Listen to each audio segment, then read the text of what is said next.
Side গভর্নমেন্টের ডিবেটে আমার দুইটা কোয়েশ্চেন, যে দুইটা কোয়েশ্চেনের কারণে ডিবেটটা তারা হারে। নাম্বার ওয়ান, যে আন্দোলন করলে আপনার প্রত্যেকটা প্রবলেম কেন সলভ হয়, যে প্রবলেমগুলো আপনারা ফাইন্ড আউট করছেন, যদি আপনারা মেকানিজম না দেখাতে পারেন এবং আপনারা মেকানিজম দেখাতে পারেন নাই, ডিবেটটা আপনারা হারেন। দুই নাম্বার কোয়েশ্চেন, আন্দোলন করে যদি ব্যর্থ হয় তারপরে সেই পৃথিবীটা আপনার ওয়ার্ল্ডে দেখতে কেমন, এই নিয়ে সিঙ্গেল কোনো অ্যানালাইসিস নাই। দুইটা কারণে ডিবেটটা বাই ডিফল্ট সাইড অপোজিশন জেতে। এবার আসেন কিছু রিবাটাল করি। প্রাইম মিনিস্টার থেকে বলে যে আপনি তো আমানতের খেয়ানত করবেন, আপনার কাছে মানে ফার্স্ট কনসার্ন ইজ যে ম্যান্ডেটগুলো দিয়ে একটা পলিটিক্যাল পার্টি গভর্নমেন্ট ফর্ম করছে, সেই ম্যান্ডেটগুলো পূরণ করার দায়িত্ব এবং বার্ডেন তাদের।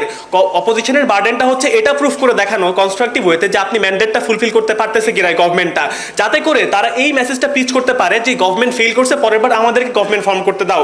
দ্বিতীয় হচ্ছে, আপনার কাছে যদি দুইটা অপশন থাকেও যে আপনি জুলাই সনদ বাস্তবায়নের জন্য দেশে ক্যাওস তৈরি করবেন, নাকি আপনার আরেকটা যে প্রমিস আছে যে আমি দেশের মধ্যে স্টেবিলিটি নিয়ে আসবো, সেই প্রমিসটা ফুলফিল করবেন। আমরা মনে করি বর্তমানে প্রিন্সিপাল গ্রাউন্ড এবং ইউটিলিটেরিয়ান গ্রাউন্ডে, দুই গ্রাউন্ড থেকে এটা সত্যি যে দেশের মধ্যে বর্তমানে স্টেবিলিটি খুব বেশি ইম্পর্টেন্ট, কারণ মানুষ আন্দোলনকে আর মোরাল সাপোর্ট দেয় না। কারণ মানে এই এনসিপির মুভমেন্টের সাথে আমি তো রেজোনেট করতে পারি না, আমি জানি না কি হয়েছে, আই ডোন্ট কেয়ার। কারণ একটা পলিটিক্যাল মুভমেন্ট আর মাস মুভমেন্টের মধ্যে অনেক বড় পার্থক্য আছে। কোনো পলিটিক্যাল মুভমেন্ট কখনো দেশের মধ্যে রেভলিউশন আনতে পারে না, বরং মাস মুভমেন্ট আনতে পারে। যখন আপনি প্রত্যেকটা ইস্যুকে পলিটিসাইজ করে আন্দোলনের ডাক দিবেন, আপনার আন্দোলনের ডাক দেওয়াটা অনেক ভেগ হয়ে যাবে, মানুষ ওটাকে ভ্যালু দিবে না। অর্থাৎ নিব না, পিওই নিব না আমি। অর্থাৎ আপনার এই যে আন্দোলনের ডাক দেওয়ার যে প্রসেসটা, সেই প্রসেসটাই কোয়েশ্চেন হয়ে যাচ্ছে। আমরা মনে করি এই জায়গা থেকে আপনি legitimacy in the first place হারায় ফেলেন। সেকেন্ড যে কোয়েশ্চেনটা, সেটা হচ্ছে আন্দোলনে একটা মানুষ কেন যায়, যখন রেজোনেট করতে পারে। নট মানে জুলাইয়ের মধ্যে কেউ সবাই কিন্তু হাসনাতকে চিনত না, সার্জিসকে চিনত না, চিনছে হচ্ছে জুলাইয়ের পরে। তার মানে হচ্ছে আমি কেন আন্দোলনে গেছি, আমি দেখছি শেখ হাসিনা আমার ফ্রেন্ডকে গুম করছে, আমার ফ্রেন্ডকে মেরে ফেলছে, আমি এই জন্য আন্দোলনে গেছি। অর্থাৎ ভাই, জুলাই সনদ দিয়ে বাংলাদেশের কয়টা মানুষ জানে? তার মানে আমরা মনে করি যে জামাত যদি এই স্টান্সটা নেয় যে গভর্নমেন্টের পতন হয়ে যাক, আন্দোলনের ডাক দিই, শাহবাগ ব্লক করি, মানুষ গোল্লাই যাক, ইনভেস্টমেন্ট না আসুক, এফডিআই না আসুক, ইনফ্লেশন বাড়ুক, আমরা আন্দোলন করব। আমরা মনে করি সেই পৃথিবীটাতে দেশের মধ্যে ক্যাওস হবে, মানুষ ইভেনচুয়ালি জামাতকে গালি দিবে, পিওই নিব না আমি। এবার আমি হচ্ছে কিছু আরেকটু ব্যাকগ্রাউন্ড সেট করি দিয়ে রিবাটালটা দিব। আর্জেন্সিটা কি এখন জামাতের বর্তমানে বা এই বিরোধী দলের বর্তমানে?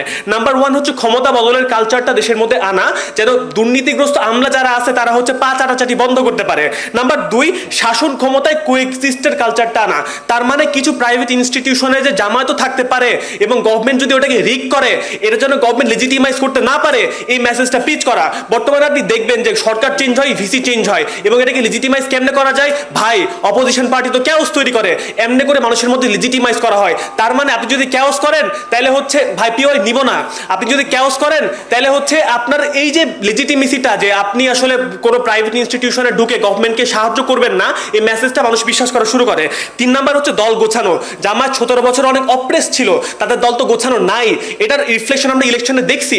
এবং আমরা মনে করি এই সময়টা যদি আমরা দল গুছাইতে পারি, কনস্ট্রাকটিভ ক্রিটিসিজম করতে পারি এবং পার্লামেন্টের মধ্যে ডিবেট করতে পারি, শ্যাডো পার্লামেন্ট বানাইতে পারি, মানুষজন আমাদেরকে একটা গুড পলিটিক্যাল অপোজিশন হিসেবে মেনে নিবে এবং ইভেনচুয়ালি তারা হচ্ছে মানে বিশ্বাস করা শুরু করবে যেহেতু তারা একটা text book good political opposition, তারা একটা পটেনশিয়াল গুড গভর্নমেন্ট, তাই তখন তারা হচ্ছে জুলাই সনদ বাস্তবায়নের ভরসাটা আমাদের উপর দিতে পারবে। জুলাই সনদ বাস্তবায়ন জামাতও করতে চায়, কিন্তু সেটা করার ওয়েটা হচ্ছে যখন ম্যান্ডেটটা আমরা পাবো। ম্যান্ডেট এখন আমাদের কাছে নাই, ম্যান্ডেট আমরা তখনই পাবো যখন হচ্ছে আমরা সরকার ফর্ম করতে পারবো। সেকেন্ড যেটা, জুলাই সনদ কি আদৌ বাস্তবায়ন, ভাই দিব না ভাই, জুলাই সনদ কি আদৌ বাস্তবায়ন হবে কিনা জিনিসটা হচ্ছে এখানে অনেক সাংবিধানিক লুপহোল বের করা হবে। ধরেন আপনি আন্দোলন করলেন, অনেকগুলো গাড়ি ঘোড়া পুরাই দিলেন, বা আপনার হয়ে ছাত্রলীগ অনেকগুলো গাড়ি ঘোড়া পুরাই দিল, মেসেজটা যাবে জামাত পুরাইছে।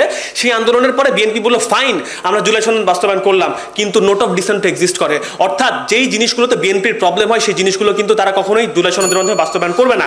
অর্থাৎ আপনার যে প্রবলেম সেগুলো কিন্তু স্টিল এক্সিস্ট করতেছে আপনাদের বেস্ট কেসেও। সেই ক্ষেত্রে কিন্তু পুরো দোষটা, অর্থাৎ বাংলাদেশকে একটা গোঠাম সিটি বানায় দেওয়ার যে প্রসেসটা, এই প্রসেসের সবচেয়ে বড় স্টেক হোল্ডার বানানো হবে জামাত কিংবা অপোজিশন পার্টিকে, এবং সেই জায়গা থেকে মানুষের ভরসা কিন্তু তারা আরো বেশি হারাবে।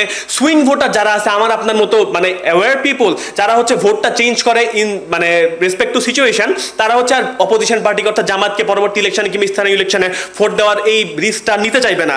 থার্ড যেটা, সেটা হচ্ছে লাইকলিনেসটা কি, যে মানুষ আসলে এই আমরা যদি স্টেবল গভর্নমেন্টের পক্ষেই থাকি বা ক্যাওস না করি, আমাদেরকে কেন মানুষ ভোট দিবে বা অপোজিশন পার্টিকে কেন মানুষ ভোট দিবে।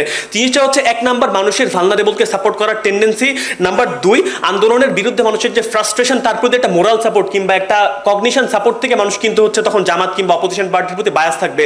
বিএনপি 5 বছরে ফেইল করছে, we should try out the next option. তো তখন তারা হচ্ছে অপোজিশন পার্টি যারা এখন আছে তাদেরকে ভোট দিবে। মানুষ আমাদেরকে সেন্সিবল ভাববে, তার মানে হচ্ছে মানুষ দেখবে যে আমরা শ্যাডো পার্লামেন্ট করার ট্রাই করছি, 15 সেকেন্ডে শেষ করব, আমরা হচ্ছে ডিবেট করছি, ওয়াক ওভার করছি, আমরা গভর্নমেন্টকে পলিটিক্যাল প্রেশার দিছি বাট ক্যাওস করি নাই, সো আমরা পোটেনশিয়াল গুড গভর্নমেন্ট, তখন আমাদের পার্লামেন্টে যাওয়ার চান্সেসটা বাড়বে, জুলাই সনদ পূরণ করার চান্সেসটা বাড়বে। ধন্যবাদ। উপনেতাকে আমন্ত্রণ জানাচ্ছি।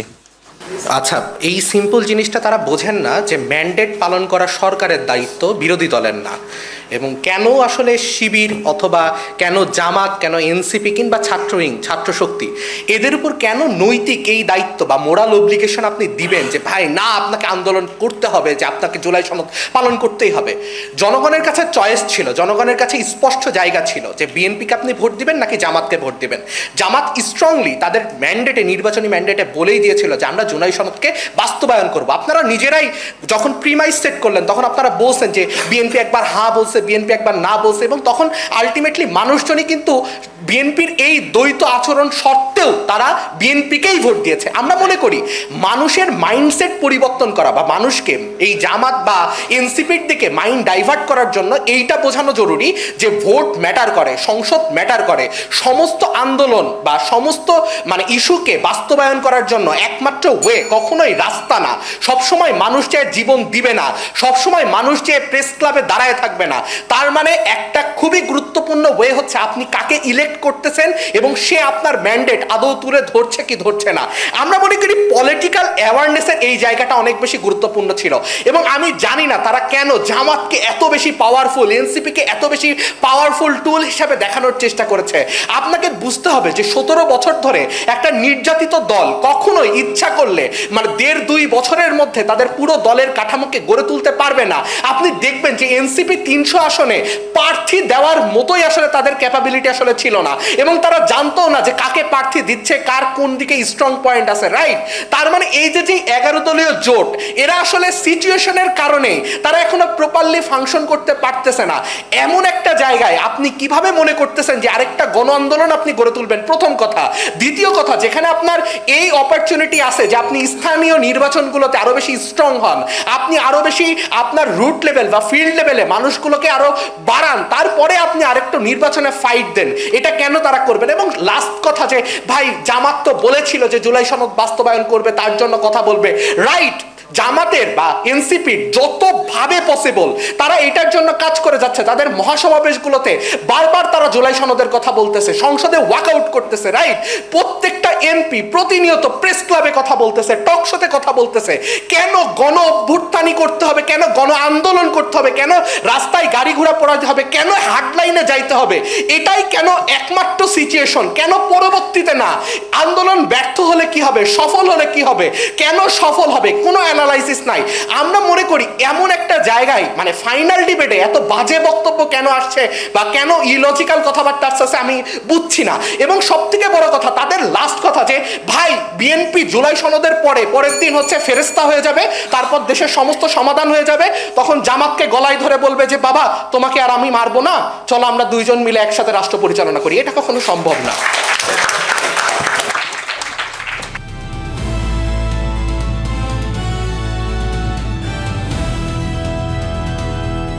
দিনাজপুর টিভি, মানুষের জীবনের কথা বলে।